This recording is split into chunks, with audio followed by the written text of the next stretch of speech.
play this political game. And because they did it, that was my victory. It was interesting because they had a giant rally in Geneva with the Jewish leadership that we were invited to participate and bring our signs. They wouldn't allow any other group. It was amazing. We also had Holocaust survivors that they were honoring. And we were part of a whole thing going on. There was about 20 different Jewish groups there.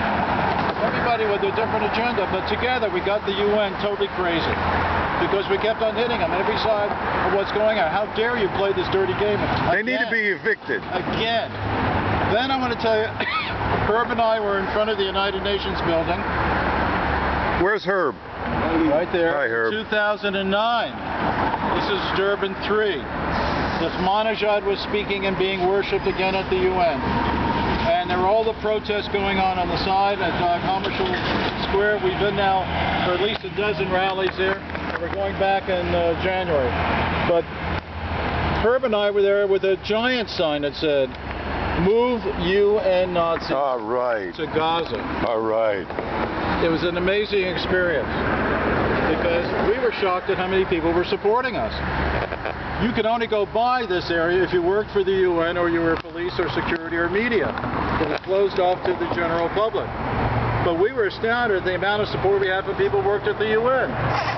Who was the governor that was from Homeland Security? Rich? Professor Tom Rich he gives us a thumbs up. Who was the last ambassador under Bush at UN? What was his name? John Bolton. All right. He comes by and gives us a thumbs up. John Bolton, our We were guy. shocked to see how many people were on our side.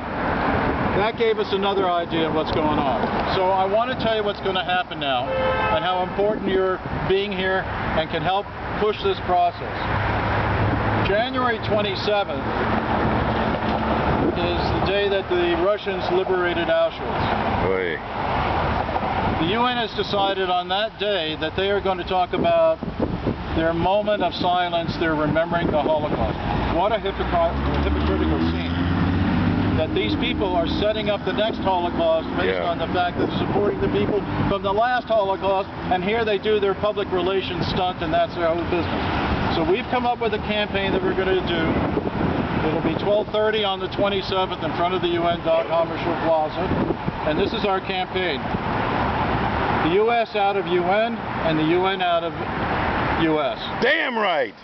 We need to organize a massive international front. Grassroots. You're not going to be able to depend on the politicians. They're all flakes. Doesn't matter which party. But the bottom line is, we the grassroots, why are we picking up the tab for this group? These people